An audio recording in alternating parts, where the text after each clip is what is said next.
pause and then start your speech. You can go live now. Good evening, everyone. Hetero Healthcare welcomes all delegates for attending this interactive webinar on first-time launch in India, Polmacoxib, and its role in management of pain.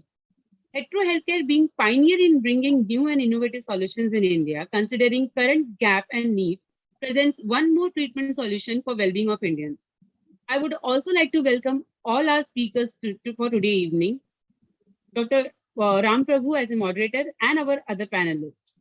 For more information on the panelists and our moderator for tonight, I would like to hand over the session to Dr. Prashant Khandepakar, our internal medical faculty of Hetero Healthcare. Dr. Prashant, session over to you. Thank you, Varsha. Good evening, doctors. Once again, a warm welcome to you on this Polmacoxib webinar, current experience and future opportunities. Doctors, we have developed NSAID patches for patient compliance. You know, in Hetero Healthcare, we keep patient benefit always in mind. We have NSAID patches like ketoprofen, diclofenac. We have also developed rivastigmine patches, and recently we have introduced Polmacoxib for management of osteoarthritis of hip and knee under the brand name Wheel. It's our pleasure to invite doctors for panel discussion to share their clinical experience and insights into Polmacoxib.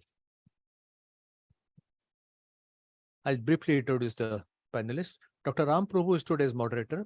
Sir is MS Ortho, FRCS UK, FICS and FARCSI. Past president of Indian Orthopedic Association, HOD Wadi Hospital, consultant at Hiranandani Hospital, and medical director at Mukund Hospital, Mumbai. The panelist, Dr. Vikas Agashe, consultant orthopedic surgeon, PD Hinduja Hospital, Mumbai. Dr. Agashe Nursing Home, Kurla. Sir is national and international faculty at various national and international conferences. Next panelist is Dr. T. Dasarada Reddy. Sir is MS Ortho, FICS, MCH Ortho, Senior Orthopedic Surgeon, HOD Ortho at Yashoda Hospital, Hyderabad. The next panelist is Dr. D. Raghuvaran. Sir is MS Ortho, Consultant in Trauma and Joint Replacement Surgery at Padma House Nursing Home, Hyderabad. Welcome, all of you. Welcome the team.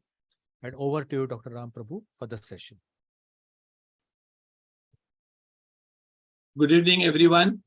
It gives me a great pleasure to introduce my panelist, who Dr. Prashant has already talked about. First and foremost, we have Dr. Vikas Agashe, who has more than 40 years of experience in orthopedics, and he has got a research mind, and he is going to talk about the NSAIDs, its uses, do's and don'ts. We also have Dr. Reddy and Dr. Raghu, who are going to give us an insight into a newer molecule. So we have a very important newer molecule that we have just now, that is called Polmacoxib, and we are going to talk in detail about it. Later on, we are going to talk about the questions that will come out of this discussion, and also are going to have a session on the discussion, the do's, don'ts, etc. So can I have the slides, please? Can I have the slides which could be shared? Dr. Prashant, can I have the slides? Varsha, do you have the slides? Varsha, can you share the slides, please? Yes, sir. I'm sharing. Yes, sir, I'm sharing.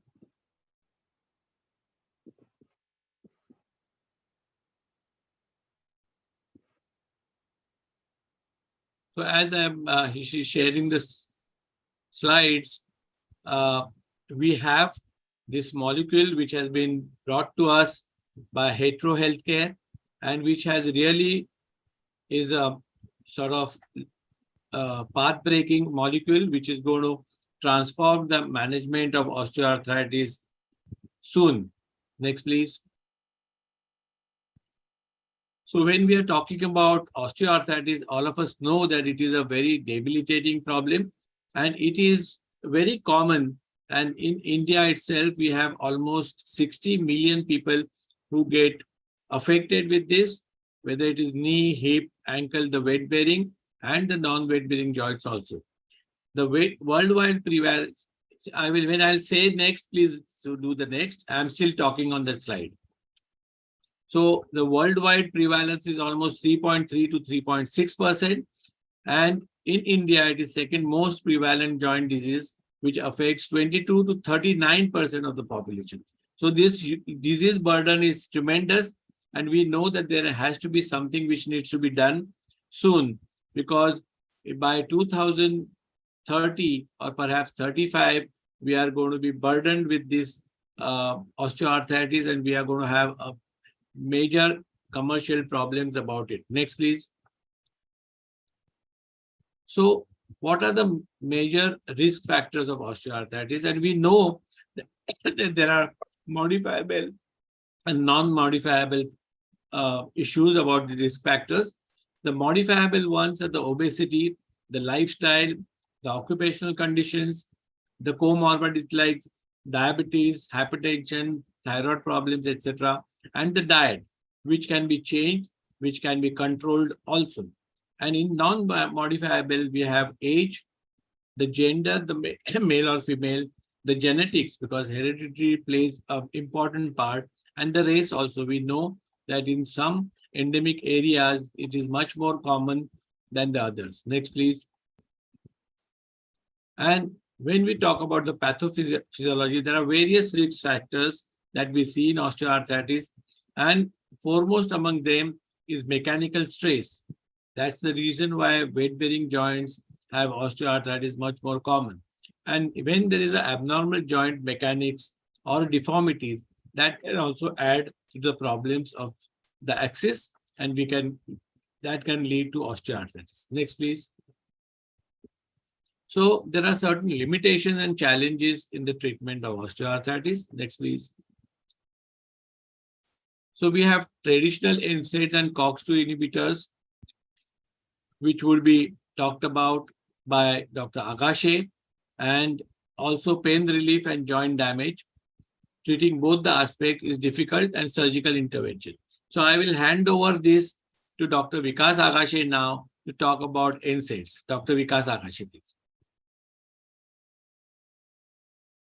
Thank you very much, Dr. Prabhoo and Hetero Healthcare for arranging this webinar. And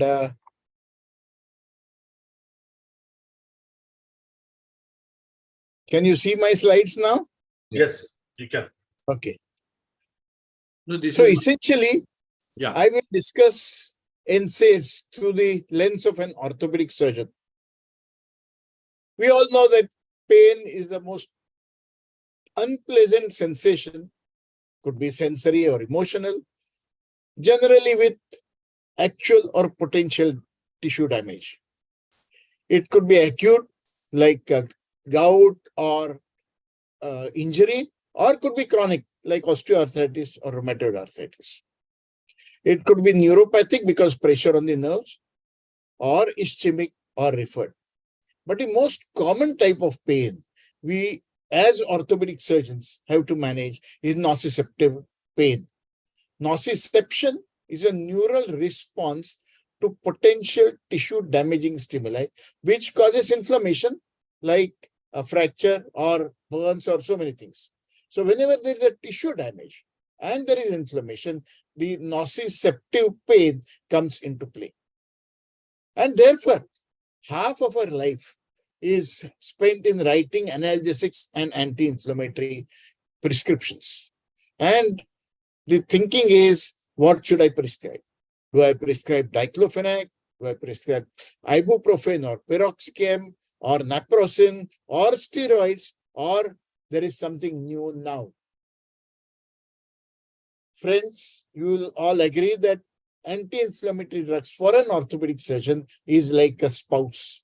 You want a spouse which is very, very loving and not fighting. The most effective anti-inflammatory drugs have been corticosteroids, undoubtedly corticosteroids. In fact, the people who developed this got a Nobel Prize within no time. And it was considered that time as a miracle cure.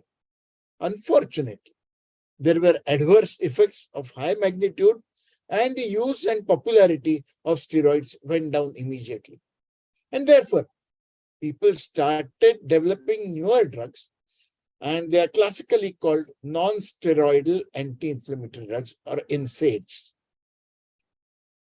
Now, what do we expect from any anti-inflammatory drug, especially NSAIDs, because we are not using steroids to that extent? A, they should be effective in a variety of conditions. They should be safe for all the other tissues of the body in short-term as well as long-term basis. It should be convenient. Obviously, you can't expect a patient to take 8 bottles like this every day. And there should be minimal drug reactions with other drugs. So friends, as orthopedic surgeons, we should know a bit about structure, mechanism of action, and side effects. So hence, today's webinar, I will be discussing the orthopedic perspectives of NSAIDs. Now, you talk to a physician, he'll keep telling you that he and she or she will keep saying that, oh, NSAIDs are antiprostaglandins. Now, as orthopedic surgeons, we really don't know a lot about prostaglandins. And when you go on the net, you will see something like this, which is Greek and Latin to me and you. So what are prostaglandins? They are hormone-like substances. They work like hormones, but are not produced by endocrine glands. They act on the cells close to their site of production, and they are rapidly degraded. They were first discovered way back almost 100 years ago from human semen. And he thought that they come out from prostate glands, and therefore they were named as prostaglandins. However, now we all know that they exist and are synthesized in virtually every cell of the body. Now, how are they formed? The cell wall phospholipids get converted into arachidonic acid, and those arachidonic acid, when the enzyme cyclooxygenase or COX, it works on that, they are converted into prostanoids, which are prostaglandins, prostacyclins, and thromboxans. And this is what is important to us, because if this conversion is blocked, then there will be, all these would be anti-prostaglandins or prostacyclins or thromboxans. Now, prostaglandins, there are several types of prostaglandins. In fact, some of them work against each other.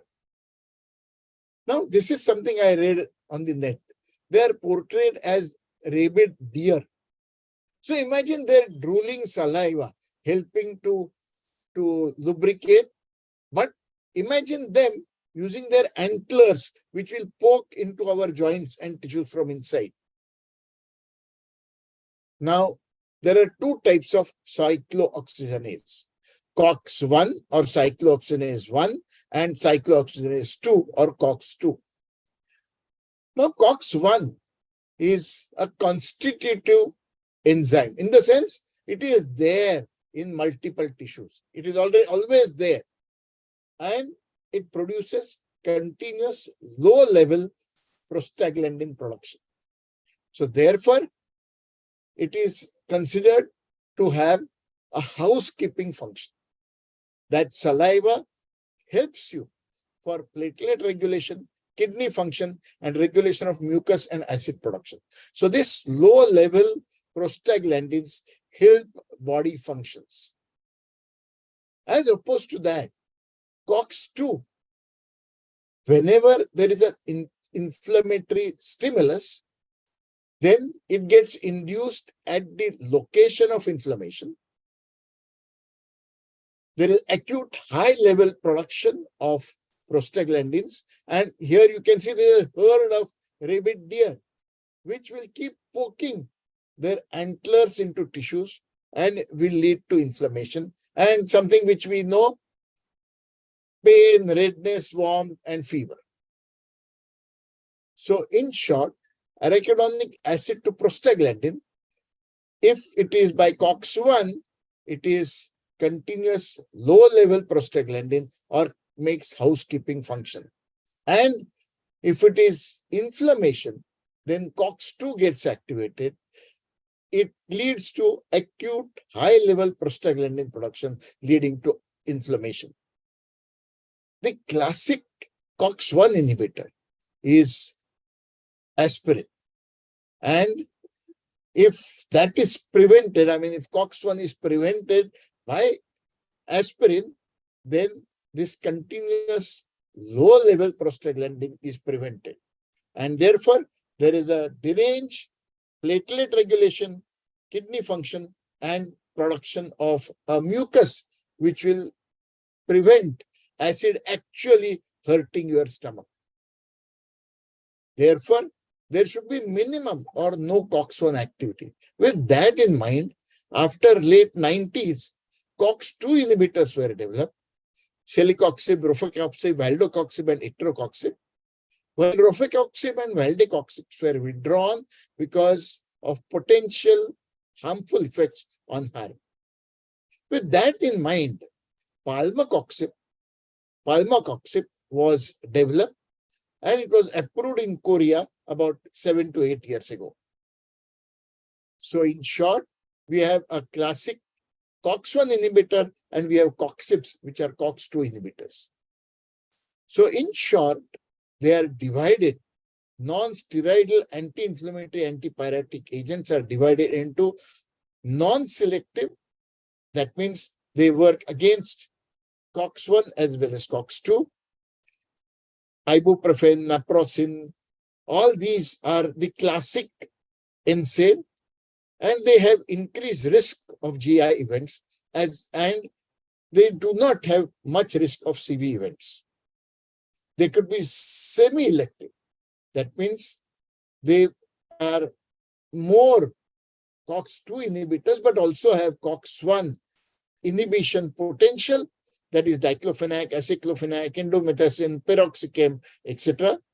Or they could be COXIBs with decreased effect on COX-1, but they are known to increase effect on heart.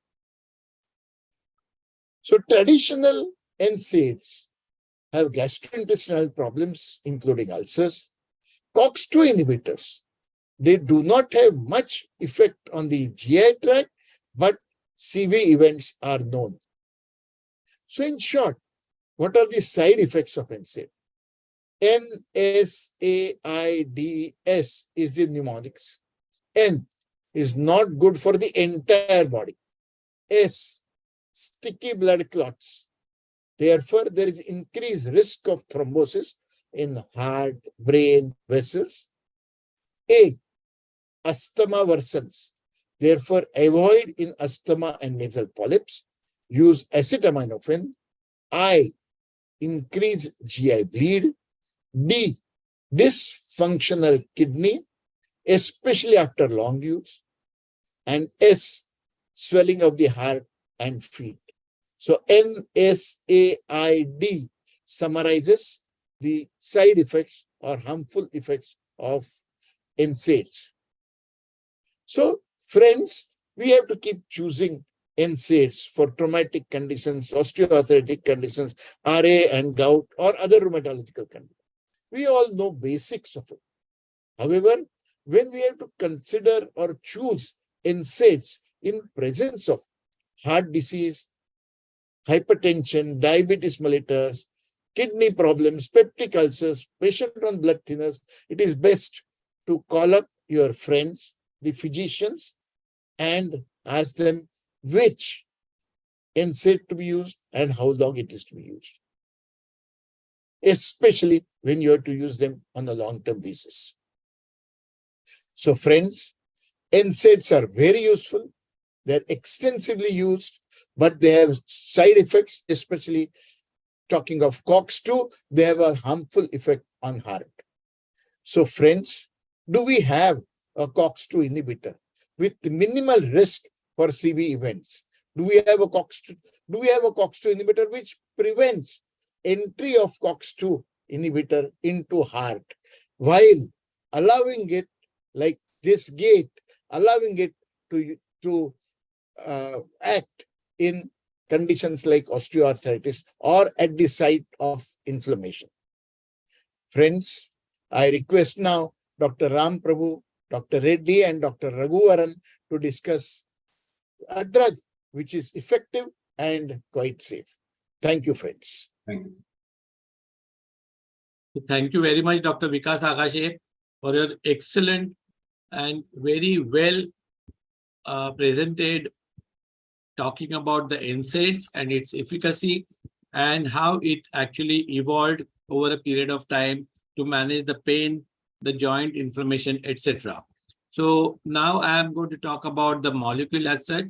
So Ms. Varsha, can you just share my slides again from the last slide that I showed? Yes, sir, sharing. So we talked about how this osteoarthritis is traditionally such a bad problem and how the NSAIDs were evolved to help us in that. So traditional NSAID that we have seen now, the COX-2 inhibitors also, their uncertainty and potential health risks and pain relief and joint damage, which are very, very important things to have a solution to this. And of course, finally, for the grade 4 osteoarthritis, that we have surgical solutions as well. Next.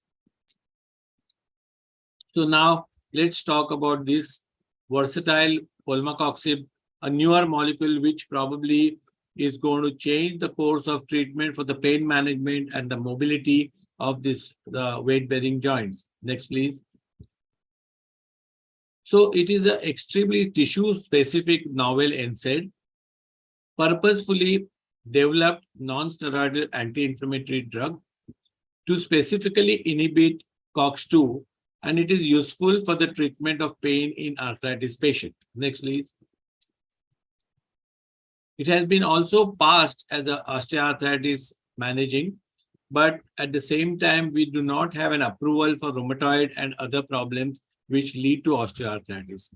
So we have to be careful at the moment, at least, to use it in the weight-bearing joint, the spine problems, etc., where inflammation is the main issue. So Polmacoxib has a unique dual mode of action, which is extremely important and novel.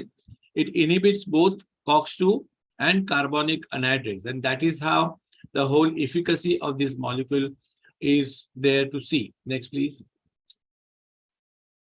So we have the mechanism of action of Polmacoxib. It is in tissues highly enriched with carbonic anhydrase like GI tract, blood, kidneys. Polmacoxib binds to Ca, the carbonic anhydrase, in red blood cells of whole blood with low concentration in plasma, which can maintain the low systemic exposure of Polmacoxib. And Polmacoxib shows reduced COX-2 binding due to competitive to carbonic anhydrase. The reduced adverse effects associated with COX-2 inhibition in these organs could be seen. This is also a pathway of RBC transport, large amount of Polmacoxib in protected and inactive state to tissue with low carbonic anhydrase activity. In tissues with low Ca activity and inflamed joints, Polmacoxib dissociates from Ca and increased concentration of Polmacoxib in the inflamed tissue can be seen. Next, please. Next. So this is how the whole mechanism of action will help us in delivering the problems, solving property of Polmacoxib. Kim et al. In 2015 conducted a study to analyze the pharmacokinetic profile of Polmacoxib, and it was found that Polmacoxib concentration in whole blood was 50 to 70 times greater than that of plasma. The median Tmax values of plasma was 3.5 to 7.3 hours, while that in whole blood was between 3 to 10 hours. Plasma Polmacoxib showed dose proportionality, and men tended to show slightly longer half-life than the women. Next, please. So phase 3 studies, the safety results were as such. The reported treatment, the emergent adverse event, that is what we call a TAS, were mostly mild and consistent with the expected side effects of COX-2 inhibitor drugs. And polmacoxib demonstrated a similar safety profile to celecoxib and other COX-2 inhibitors, which have a reduced incidence of GI disorders compared to the other NSAIDs. And this is very important that as compared to the placebo and celecoxib, polmacoxib has definitely scored much more in managing this osteoarthritis, relieving the pain and increasing the mobility. Next, please. So also the extension study results, the drug remained well tolerated with a comparable safety profile to the initial 6 weeks treatment period and than other COX-2 inhibitors. There were no notable increase in the incidence of any adverse reactions. There were not any clinically relevant findings in the analysis of clinical laboratory tests, vital signs, ECGs, or physical examination. Next, please. It also concluded that the polmacoxib 2 mg demonstrated superior efficacy to placebo and non-inferior efficacy and safety to celecoxib in treating osteoarthritis over 6 weeks period. The 18-week trial extension showed consistent results, suggesting that the polmacoxib is safe for long-term use. Next, please. So these are the pharmacokinetics, which shows about the absorption of this and shows also how half-life of this is very high. So that's why only 2 milligrams over a period of 24 hours is good enough to manage the pain, and later on, over 2 weeks' time, the mobility is also increased. Next, please. The distribution is to the healthy volunteers was estimated between plasma and the blood for volume of distribution were 559. So these are specific research molecule which was seen how it was distributed over a period of time. Next, please. And also the metabolism, which is very important. The maximum dose which was tried was up to 8 milligram, but it did not show any remarkable efficiency over 2 milligrams. So 2 milligram optimum dose can be used in most of the cases. In plasma, a higher clearance, which was associated with the higher V4, was found in men compared with the women. The mean blood volume values in male subjects increased with the increasing dose relative to female subjects. Male subjects had higher blood V. Next, please. And thus the excretion was also very well seen. So even in the problems of any renal pathology, also this could be easily used and safely used. Next, please. So in summary of polmacoxib 2 milligram capsule, it is NSAID, which is selective COX-2 inhibitor. The indications are symptomatic relief in osteoarthritis, especially the degenerative osteoarthritis. Dosage is 2 milligram once a day to be administered after meals. Daily dose should be optimally used as 2 milligrams.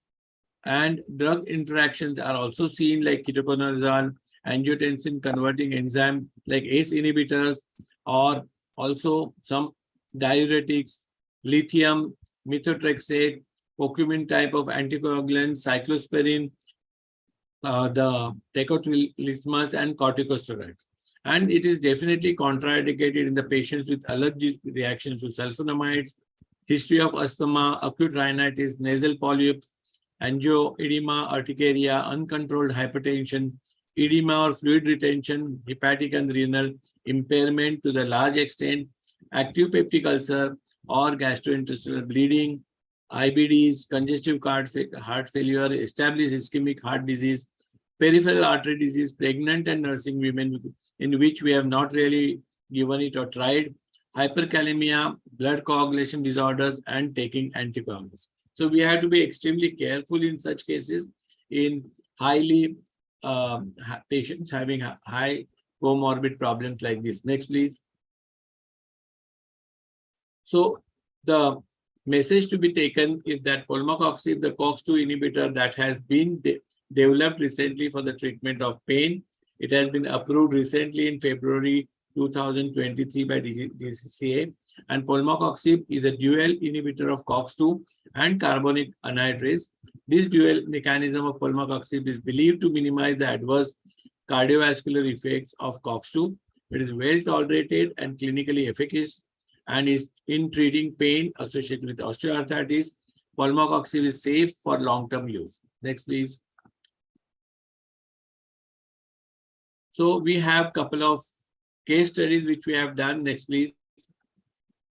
So for one, I recommended Polmacoxib 2 milligram for a 46 years old patient with a consistent knee pain. After only 2 weeks of use, patient have shown improvement in doing daily activities. This patient was suffering for almost 6 months before he came to us. With Polmacoxib 2 milligram, not only pain was reduced, but also there is improvement in morbidity. So similarly, we have, especially I and my team have used Polmacoxib 2 milligram in more than 100 patients in other indications like low backache, cervical spondylosis, and got extremely good results in managing pain over a period of only 1.5 months. So most of these patients, we have given them for 6 weeks, because we do not have any experience of giving it for a longer period of time. So I would recommend this, and it is important over a period of time that we must have some comparative studies to be done with other molecules like itracoxib and other NSAIDs, where we can actually show the efficacy of this molecule and its least amount of side effects. Thank you very much. Thank you. So next, please. So I would now hand over this mic to Dr. Dashrath Reddy, who's going to talk about this molecule, and you're going to give his experience to you. Dr. Reddy, please. Yeah, good evening, everybody. So we have used this Polmacoxib 2 milligrams in around 6 years old. No, we can't hear you. Dr. Reddy, we can't hear you properly. Yeah, we used this Polmacoxib 2 milligrams in a 66 years old patient, came with a varicose veins, suffering with the pain in the lower limb. After use of the 10 days pain got subsided and no complications were observed, patient have shown symptomatic relief. During the therapy, no PPI was added. And the patient was, says that he is better with this one tablet per day, which is 2 milligrams. We have given that Polmacoxib. Next slide.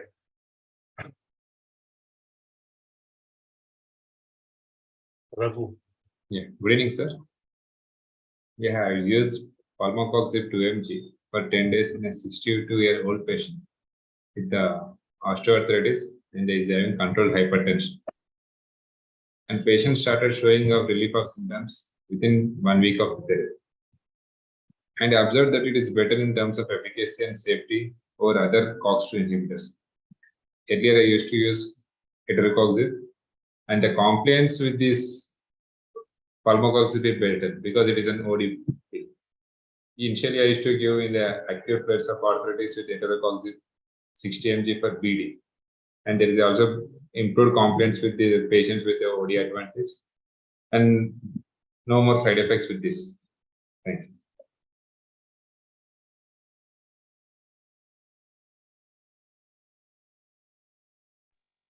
Doctor, slides are over here, so we can start the discussion. Okay. Dr. Prashant? Sir, I suppose you have got the questions. Or should I forward them to you? Dr. Prabhu, are you going to take the questions or Dr. Prashant shall ask? Yeah, I can take the questions. So there is one very important question to all the panelists. In which patients have you used Polmacoxib the most? Mainly in the degenerative diseases, arthritis. Dr. Agashe, your experience, and Dr. Reddy.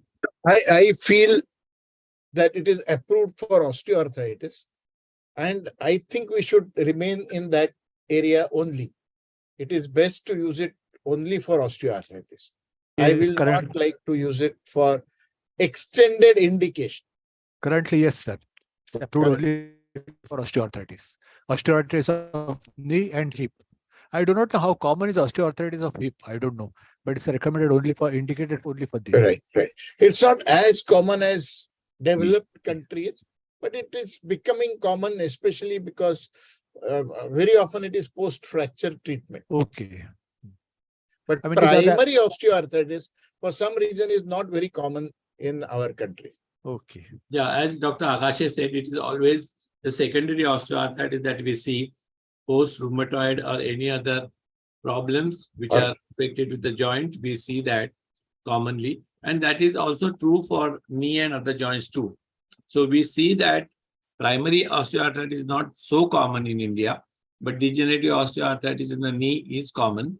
And it is increasingly seen that more and more surgical options which are available, people are resorting to that. And So, also- And one of the, sorry, yeah, tell me. yeah, one of important reason for hip osteoarthritis is a rather fast emerging reason is AVN, avascular necrosis, hip leading Okay. to osteoarthritis. Yeah. Yeah, so there are lots of causes of AVN. So we'll not go into the detail, but that can also lead to osteoarthritis, Dr. Agashe said. So there is one other very important question. How fast do you see the symptom relief? So Dr. Raghu and Dr. Agashe, you can tell this, and I'll give my experience too.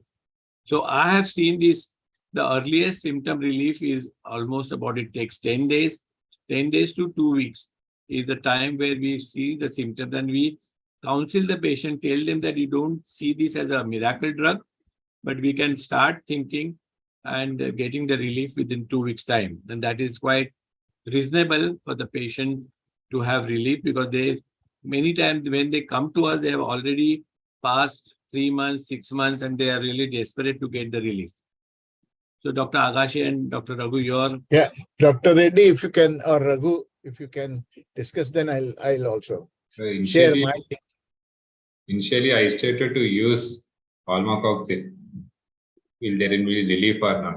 But after using in 2 or 3 patients in the acute flare of arthritis, I got confidence in using. I usually is taking around 10 days to 2 weeks. Same. Yeah. So Dr. Agashe? I think these two are different things. The NSAIDs that are used for acute pain are different, like diclofenac, while NSAIDs that are used for degenerative disease like osteoarthritis are different. Polmacoxib will essentially work for osteoarthritis. It does take quite some time. It is not like diclofenac where NNT value or number needed to treat to get pain relief in 6 hours time is calculated for diclofenac. For Polmacoxib, it is not calculated like that, because it takes quite some time or a few days for Polmacoxib to act. So these are two different scenarios. So we are talking about chronic problems like degenerative osteoarthritis. And there, when we are talking about NNT, it is basically an acute problem. So is it possible, Dr. Agashe, to have NNT for Polmacoxib also? Yes, in the sense, generally for chronic conditions, NNT at about 6 weeks is calculated. Okay. Not for 6 hours. Okay, good. There is also a very interesting question of, do all the symptoms like stiffness, restriction of movements, limitation of range of movements reduce with Polmacoxib? Your experience, Dr. Raghu, Dr. Agashe, Dr. Reddy?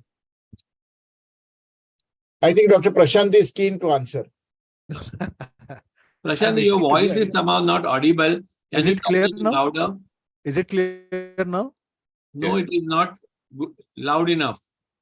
Is it not? Okay, I'll try to speak a little louder. Is it okay now? Yeah. Yes. Come Sir, I little was just closer to asking the on this mic. question on diclofenac. So we really feel that on case-to-case basis, diclofenac will act faster than Polmacoxib? Yes. Diclofenac NNT is 1.9. Okay.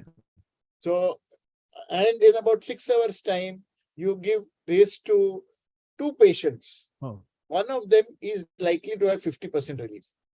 So these are 2 different indications. I mean, Okay. That's correct. Polmacoxib is safer over a period of time in patients, is less likely to have other side effects. Gastric. That's correct. But you can't say that it acts faster. Oh, yes. It takes time to act, and that is why it is used for osteoarthritis. You don't Yes, expect magic cure in a day's time or in 6 hours time like fractures. So you don't use Polmacoxib for fractures. So possibly it may not give very good results in acute pain, musculoskeletal pain or musculoskeletal Yeah, of conditions. course not. Yes. It is not supposed to be Yes. Not indicated. supposed to be. That's correct. Yeah. In fact, that is why it is not approved for Recommended other. as yet. Yes, that's correct. So, And even the innovators have tried only in osteoarthritis. correct. Exactly. Exactly. So when there's one other question, that which time of the day do you normally prescribe Polmacoxib, and how long would you like to give, or how long have you prescribed Polmacoxib? And this is again very important and pertinent question. So I have maximally used this for 6 weeks, as I told you in the presentation. And normally in the morning, post breakfast is the time that I prescribe, but I can take other people's opinion too. Same, sir. And do we need to taper this dose? So I haven't really tapered lesser than 2 milligram. That is a dose that was constantly given over a period of 6 weeks in most of the patients, and they have been benefited by it. Dr. Raghu and Dr. Reddy or Just I want to know, are you using any collagen peptides along with this? Because nowadays now everybody is prescribing collagen peptides 5 days after the analgesic treatment and all. Is it helping? I mean, like, have you prescribed collagen peptides along with Polmacoxib, Dr. Prabhoo? No, not really. All these nutraceuticals have their benefits. We have also tried curcumin, Boswellia serrata, etc., but they haven't been co-prescribed along with this Polmacoxib. Maybe that is a good idea, that it could synergistically help these osteoarthritic patients, but I haven't really tried. Dr. Akashi, your experience? No, I have really not come across any article where these two are combined. I think till the time a proper study comes up, let's restrict its use as a single molecule, if need be, of course, with paracetamol, but as a single molecule for osteoarthritis. You are likely to get very good results and likely to have less number of side effects. Very minimal side effects and good results. The action would start a bit later. Don't worry about it. Till then, give paracetamol, but let's not combine it with anything else. Yeah, I entirely agree with Dr. Akashi. But would you like to give paracetamol for an initial period of time, Dr. Akashi? You can. If the pain is too much, then one may use paracetamol. Yeah, but that also could be given as an initial period, not for the long time. Yes. And you would definitely rely on this molecule if you have to give it for a longer period of time. There are certain questions about its comparison with etorecoxib, diclofenac, or piroxicam. Actually, there have not been any studies to compare this with these other drugs. There have not been any studies for many patients or in India and otherwise. So it could be something to be tried by all of us in future to actually see the efficacy of these drugs as compared to diclofenac, piroxicam, etorecoxib. Yeah, Akashi, yes, sir. Yeah, there has been a study comparing it with celicoxib. Celicoxib, yes. Celicoxib. In the pharmaceutical terms, it is non-inferior to celicoxib. Correct. And it is definitely better than placebo. I mean, In that is what these pharmacologists keep talking. In fact, that's the Dr. study on which like- there was an approval. The approval was based on that study. Correct. Comparing it with the celicoxib. One question. Is it undergoing the FDA approval? Just Currently, it is not available in the US. sorry, can you? It's not available in the US currently. Just It's I'm not asking. available. No, sir. See, It's available in that are documented Huh. holds, the same like other COX inhibitors like renal efficiency, a renal problem, or gastrointestinal or that. The only advantage is that this can be used in the long term, like 6 weeks, unlike celicoxib or diclofenac sodium, where we don't use more than 5 days or something. Correct. The only advantage is that long term, so that the patient will have a pain relief for 6 weeks like that. By the time the inflammation comes down and the patient feel comfortable.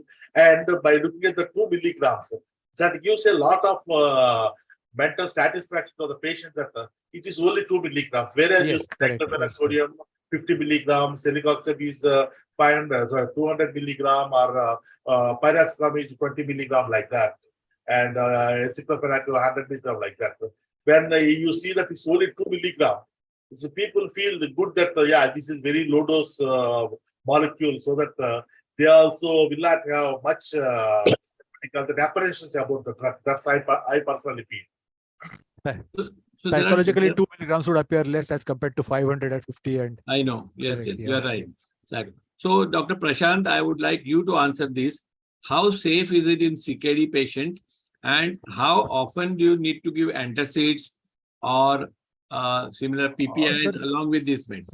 So there are no documented studies on this. But I mean, like any other NSAID, one should prescribe it with caution, or one should not prescribe it in CKD patients, preferably. Okay. Because the drug is too new. We do not have any data on this. Until we have some data, we should better not prescribe in CKD patient like any other NSAID. Precaution, better have precaution rather than. I compared to antacids, I myself wanted to know from your experience, whether you all, when you are prescribed Polmacoxib, did you all require antacids or H2RA, PPI, any such thing? So for myself, in all the 100 patients and plus 100 plus patients that we have used this, we haven't used antacid as a prevention or preventive measure to reduce the gastric irritation.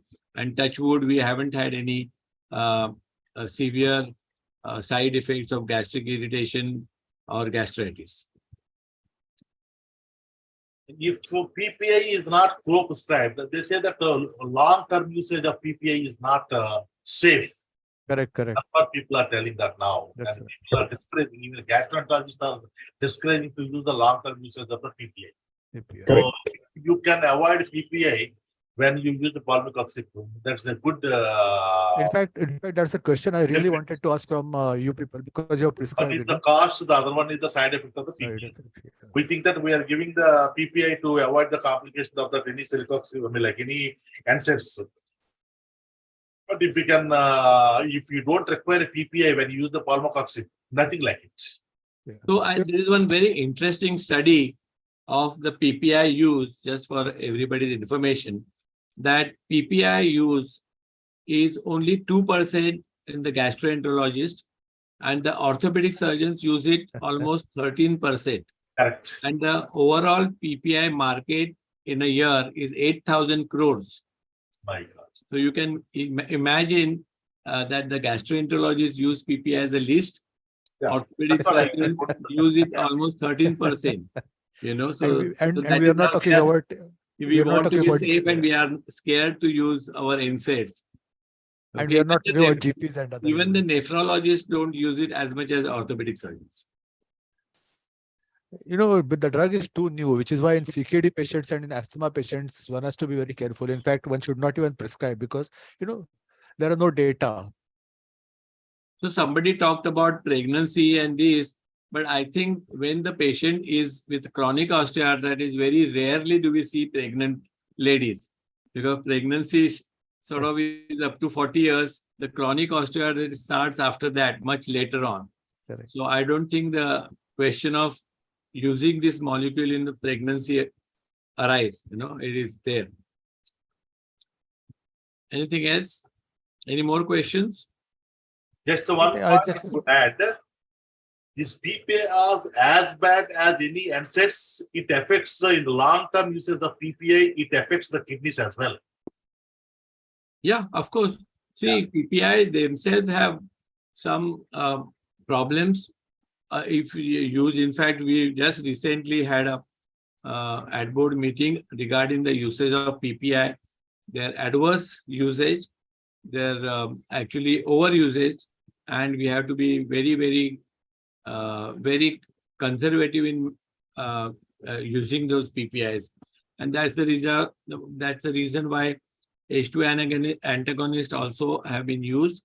And some of the patients that Zillinger-Ellison syndrome, etc., we have to give for longer period of time. So that's the reason why we have to be very, very cautious in using PPIs over 2 months. many a time when we prescribe the analgesic, we co-prescribe PPAs. Patient Right. come back with dizziness. We don't know it is because of the analgesics or PPA. You're right. Absolutely right. Yeah. So this one question somehow, I mean, I do not know. Like all the symptoms of stiffness, restriction of movement, limitation, which is the symptom that responds the fastest? Pain. Okay. See, range of motion is very minimally improved, so we can't really perceptibly see. Objectively, not very easy, but subjectively, patient feels that their range of motion has increased. The pain is the first thing that will be relieved. That's right. I think that is all. One request to the this Hetero Health. I am from a place called Rajahmundry. That's the coastal area of Andhra Pradesh. Okay, combined Andhra Pradesh. There is a strip of two districts, East Godavari and West Godavari. There is a community called Reddys, like it's my community. There's a Reddys are everywhere. This community is called a different, they said that their forefathers from Maharashtra. Prabhoo.